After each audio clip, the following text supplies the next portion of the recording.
The envelope sat in my lap the entire drive home and I didn't open it once. My brother got the company, the house, the accounts, everything my mother spent 31 years building, every early morning and skipped vacation and quiet sacrifice, all of it. Handed to him in a manila folder while I sat 3 feet away and tried to keep my face still. The lawyer's name was Mr. Alderton. He had a kind voice, which made it worse. He read the numbers out loud like they were just numbers. 8.3 million in business assets. The house on Claremont paid off, worth another 400,000 at current market. The investment portfolio, the retirement accounts, my brother's name on all of it. And then, to my daughter, I leave the contents of safety deposit box number 1147 at First Meridian Bank, along with my love and my gratitude for the woman she has become. That was it. That was my inheritance, a safety deposit box and a sentence that sounded like a goodbye card. My brother didn't look at me. He was already talking to Mr. Alderton about transfer timelines. I walked to my car alone. I should back up, because none of this makes sense without the before. My mother was not a cold woman. I want to be clear about that. She loved both of us. I believe that in my bones even now. But my brother was the one she worried about. He was the one who needed managing, needed steering, needed a hand on his shoulder at every turn, or he'd drift towards something worse. That's what she used to say anyway. He needs more from me right now. You understand, don't you? You've always been so strong. I was 27 the first time I really understood what that meant. I'd just finished my nursing licensure.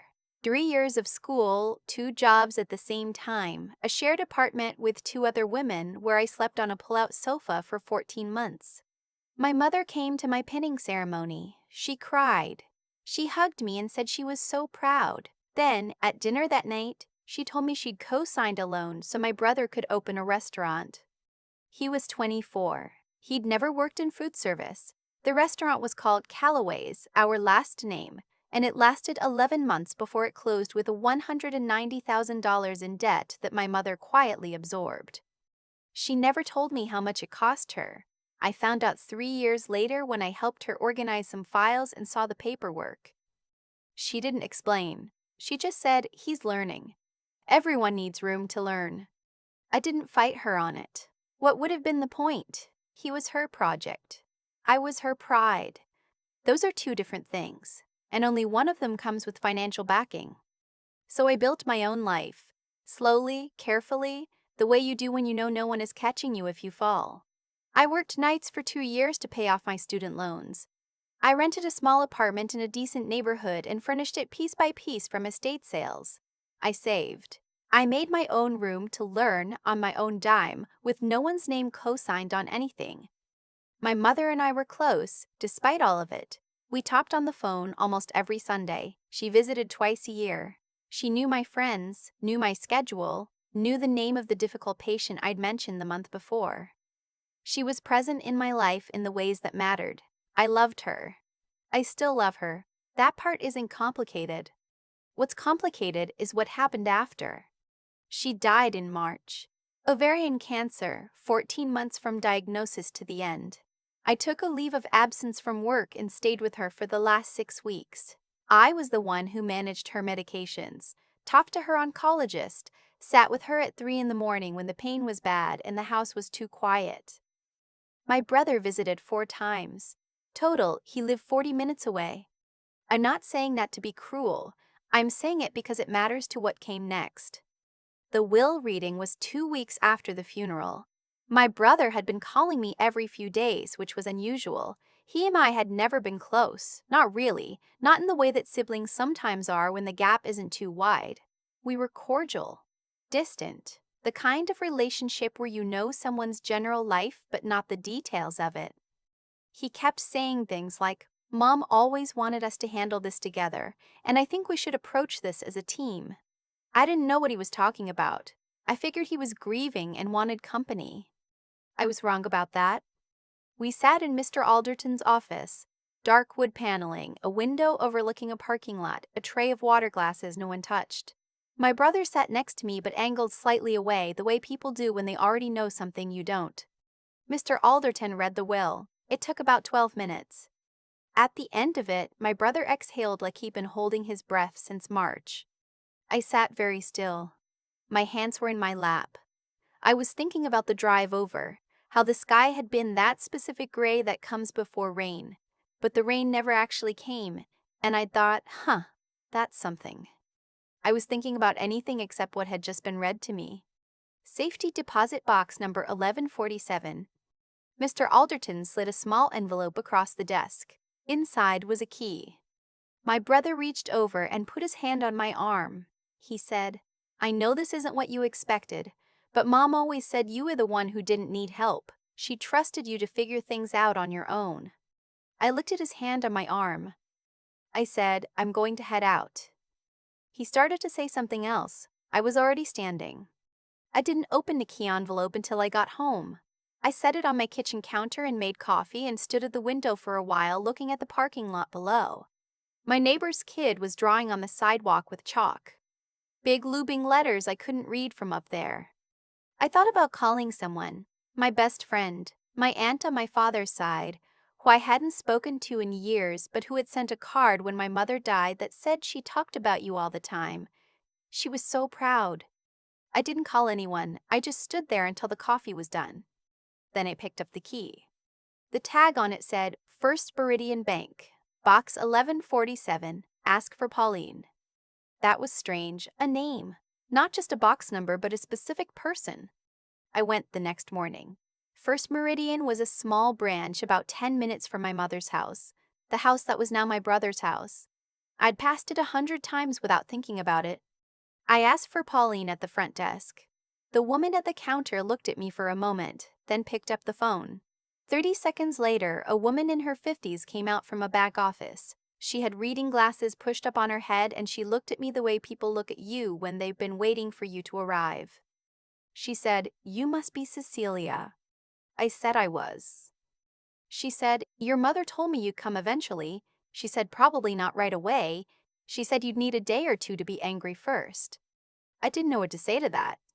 Pauline walked me back to the vault. She was quiet on the way, which I appreciated. She unlocked the outer mechanism and left me alone with a long metal box and a small private room the size of a closet. I sat down and opened it. The first thing I saw was a letter in my mother's handwriting. Her handwriting was very specific. Small, slightly tilted to the right, the ES always a little rushed. I would know it anywhere. Cecelia.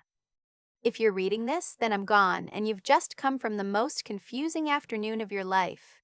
I'm sorry for that, I want to explain. For the past 11 years, I have been putting money aside. Not from the business accounts, your brother knows those numbers. From a separate account he doesn't know exists. Every month a transfer. Small enough that it didn't show up in the places he thought to look. The total as of the date I last updated this letter is $340,000. There's also a piece of property, a duplex in Marlow County. You know the area. We used to drive through it on the way to Grammy's when you were small. I bought it 7 years ago under a trust in your name. The tenants have been paying rent for 6 years. The property management company handles everything. You have been the owner for 7 years and didn't know it. I need you to understand why I did it this way. Your brother has always needed to feel like he was winning. That's not an excuse, it's a diagnosis. If he had known about this, there would have been conflict. Lawyers, challenges. He would have made your grief into a battlefield. I didn't want that for you. I wanted you to be able to walk out of that office, feel whatever you needed to feel, and then come here and find out that I saw you. I always saw you. The property earns about $2,100 a month in rent. The cash account is at this bank. Pauline will walk you through it. It's yours. It has always been yours. I just kept it safe until I couldn't anymore. You were never the one who didn't need help. You were the one I trusted to handle the truth. I love you more than I ever said out loud. That's my regret. Not this. Mom. I sat in that small room for a long time. At some point, Pauline knocked softly and asked if I wanted water. I said yes. She came back with a bottle and a box of tissues and didn't say anything, just set them on the table and left again. I liked her very much in that moment. The box also contained property documents for the duplex, bank account paperwork, a folder with 7 years of rental income statements, and a smaller envelope with photographs. At my nursing pinning ceremony, me at my college graduation, which my mother attended alone because my brother had a thing that day. Me as a kid, maybe 9 or 10, standing in front of a science fair display, holding a ribbon. I don't even remember what the project was. On the back of that photograph in that small tilted handwriting, she's going to do something real with her life. I know it. I put everything back in the box. I talked to Pauline for about an hour. She had known my mother for 9 years, since my mother first set up the trust. They'd had lunch twice. My mother had told her about my job, about the patients I'd mentioned on Sunday phone calls, about a difficult case I'd handled the year before that I'd cried about to my mother at midnight on a Tuesday. Pauline said, "She talked about you the way people talk about something they built themselves. Really carefully, really proud." I drove home and sat in my apartment and thought about the duplex in Marlow County that I'd owned for 7 years without knowing it. I didn't tell my brother for 3 weeks. I want to be honest about that period because it wasn't entirely clean. I felt things that weren't pretty. Anger at my mother for the secrecy, even as I understood it. A grief that had a strange new layer on top of it, because she had been thinking about me, specifically and quietly, for 11 years, and I hadn't known. The gift and the silence arrived together, and I didn't know how to hold both. But I also felt something else. Something that settled slowly into my chest over those 3 weeks. Like sediment after water goes still. She saw me. She'd always seen me. She just couldn't show me while she was alive without igniting something she didn't have the energy to manage. I could be angry about that. I was a little. I probably always will be a little. But I also know my brother. I know the call he would have made the day he found out. I know the lawyer he would have hired. His college roommate does estate law. I'd heard my mother mention it with a careful face. I know the accusations that would have come, the challenges, the way he'd have reframed every Sunday phone call and hospital visit as manipulation and undue influence. He would have made the worst 14 months of my life into a legal proceeding. My mother knew it too. So she did it quietly, the way she did most things. She made sure I was okay without making it a conflict. And then she left, and the conflict came anyway, just smaller than it could have been. 3 weeks after the will reading, my brother called me. He wanted to talk about selling the house. He needed cash for something. He was vague about it and wanted to know if I'd sign off on a quick sale rather than waiting for the estate to fully close. I said I'd think about it. He said, "Come on, Cece, we're family. I could really use your support right now." And something in me shifted, not broke, shifted. I said, "I need to tell you something." I told him about the trust, about the duplex, about the account. I didn't show him the letter, that was mine and it was staying mine. But I told him the facts, clearly and calmly, sitting at my kitchen table with my coffee going cold. He was quiet for a long time. Then he said, "She set that up without telling me."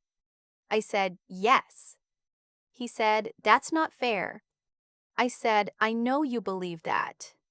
He started talking about contesting it, about how a trust set up without his knowledge during the years he was helping run the family business was something a court might want to look at. He used the word lawyer 3 times in 4 sentences. It came out exactly the way my mother had known it would. I let him talk, and then I said, "The trust has been legally established for 7 years. The property has been in my name for 7 years. You're welcome to consult someone, but I've already spoken to an attorney, and the documentation is airtight." That last part wasn't fully true yet when I said it. I had an appointment for the following week, but I made it true within 10 days, and the attorney confirmed everything my mother had set up was clean and clear and not going anywhere. My brother went quiet after that. He didn't call for 6 weeks. When he did call, it was different, quieter. He'd had some time, I think, to sit with what had actually happened, not just the money but the years behind it. The 11 months his restaurant ate through my mother's savings. The 4 visits during the last 14 months of her life. The way he'd sat in that office with the slight angle, already knowing, and then put his hand on my arm and said, "Mom always said you were the one who didn't need help, like that was a comfort instead of an excuse." He didn't apologize directly. I didn't expect him to. But he asked if we could have dinner, and he said please, which he almost never did with me. I said yes, not because everything was resolved. It wasn't. But because I didn't want to carry this particular thing forever. I've watched people carry their family grievances into their 60s and come out the other end with nothing but a story about someone who wronged them 30 years ago. And I don't want that to be me. We had dinner at a diner in a neutral neighborhood, halfway between his place and mine. We talked about my mother, about things we remembered from when we were kids. He told me about a time she'd driven 2 hours in a snowstorm to pick him up from a party he called her from, and I hadn't known about that. I told him about the midnight phone calls during the hard months, and I think that landed somewhere for him. We didn't talk about the money. We talked about her. It was not a resolution. It was a beginning of something smaller and more honest than what we'd had before. That's all I can say about it. The duplex is in Marlow County, near the old stretch of Route 9 where the Apple stands used to be before they put in the bypass. The first time I drove out to see it, it was a Thursday in late May, the trees that specific green that only lasts about 2 weeks every year. It's a clean, modest building, red brick, white trim, a big oak in the front yard that looks like it's been there since before anyone alive was born. Both units were occupied. The tenants, a retired school teacher on the ground floor and a young couple on the second, had been there for years.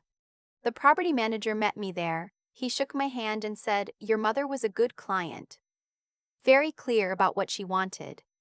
I walked around the outside. I looked at the oak tree. I thought about my mother driving out here 7 years ago, finding this place, deciding this was the one, deciding I was the one to leave it to. I thought about her sitting across from me at Sunday dinners, listening to me talk about my patience, my savings goals, the slow, careful way I was building something that was mine. She was listening and thinking. She's already doing it. She doesn't need me to do it for her, but I can make sure she lands somewhere soft. I stood under that oak tree for a while. The retired school teacher came out to check her mail and saw me standing there. She asked if I was the new owner. I said I was. She said, "Your mother used to stop by sometimes, once a year or so. She never came inside, just walked around the yard a little." I always thought that was sweet. I didn't trust my voice, so I just nodded. She went back inside. I stayed under the tree a little longer. The light was doing something particular through the leaves. The road was quiet. Somewhere down the block, a lawnmower started up and then stopped again. I thought about strength, about what it actually means. Not the version where you're strong because you don't need anything, but the other version. The one where someone watches you carry your own weight for years and quietly makes sure there's something waiting for you when you can't carry it anymore. I thought about what I wanted to do next. The nursing job I loved, but that left me exhausted in the bone-deep way that builds up over years. The idea I'd been turning over for a while. A community health position, more regular hours, work that still mattered but differently, something I never let myself consider seriously because the financial math never quite worked. It worked now. I didn't make any decisions that afternoon. I just let the possibility sit there next to me real for the first time, the way something feels when it's been abstract and then suddenly it's not. On the drive home, I called my best friend. She picked up on the second ring the way she always does, and I said, "I have to tell you something." And she said, "Okay," and I talked for almost an hour while the highway unrolled ahead of me and the sky went from green gold to gray to the particular dark that comes just before the first stars. When I finally stopped talking, she was quiet for a moment. Then she said, "She really knew you." I said, "Yeah." She said, "That's everything, isn't it?" I thought about the photograph of 9-year-old me with the science fair ribbon, the small tilted handwriting on the back. I said, "Yeah, I think it is." I keep thinking about that oak tree in the front yard of the duplex, the way the light came through it that Thursday in May. The way I just stood there, not doing anything in particular, just existing underneath something my mother had planted in my life 7 years before I ever knew it was there. People talk about fairness like it's something that gets handed to you. Like if you're good enough, patient enough, present enough, the world will eventually balance the ledger and give you what you're owed. I used to believe a version of that. I think a lot of us do. And then you sit in the lawyer's office and watch $8 million go to the person who showed up 4 times, and the ledger doesn't look balanced at all. It looks like a joke. But here's what I've learned. Slowly, and not without some bitterness along the way, the ledger was never the point. What my mother understood, what she quietly built into the architecture of my life without telling me, is that how you conduct yourself in the years when no one is rewarding you for it is the thing that actually shapes who you become. I paid off my own loans. I furnished my apartment piece by piece. I sat with her at 3 in the morning when the pain was bad and didn't keep score. Not because I was angling for something, because that's who I was trying to be. And it turned out my mother was watching all of it, and she understood what it meant, and she made sure I'd be okay. That's not luck. That's cause and effect, playing out over a longer timeline than most of us are patient enough to track. My brother's restaurant failed because he'd never had to build anything from scratch. When you're handed the capital and the co-signature and the safety net, you don't develop the judgment that comes from risking your own resources. That's not a character attack, it's just true. The kindness my mother showed him was actually a kind of harm, and the harder road she left me to walk was, in some way I'm still working out. The better gift. There's something my mother modeled that I didn't have words for until recently. She was the most quietly intelligent person I knew. Not in the academic sense, though she was sharp, but in the sense that she understood people. She understood that my brother would burn down anything she tried to build openly for me, so she built it where he couldn't see it. That's not deception, that's wisdom. Knowing when to act and when to wait, knowing which battles cost more than they're worth. That's a kind of intelligence that doesn't show up on any certificate, but it's the thing that actually gets you through. And then there's just the plain endurance of it. The years she put money aside, month after month, in small enough amounts that no one noticed. The years I worked nights and bought secondhand furniture and told myself the slow way was still a way. Neither of us knew we were doing parallel versions of the same thing. But we were.